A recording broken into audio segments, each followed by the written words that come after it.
Venezuela, Paraguay, Argentina. Betul.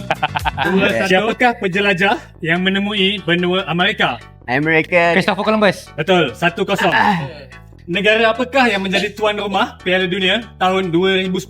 Afrika. South Africa. Ada jawab dulu. Satu sama. Apakah ibu negara Qatar? Doha. Betul. 2-1. Negara apakah yang memiliki padang pasir Atacama? Dia Atacama? dekat bahagian Amerika Selatan. Venezuela, Paraguay, Argentina. Salah. Ah, Negara dia dekat pesisir pantai. Isi pantai wait. Alexis Sanchez. Peru. Chile. Chile. Betul. 3-1. Siapakah Presiden Afrika Selatan yang terkenal yang menentang? Nelson Mandela. Betul. 3-2. Apakah sukan yang berasal dari negara Kanada? Hoki. Ice. Betul. 4-2. 4-2. Okey, 4-2. Apakah sebutan kimia bagi garam? Salt. Sodium chloride. Sodium. Ada betul. 5-2. Benar? Okay. Kena bayar 50 Oh. Okay, terima kasih.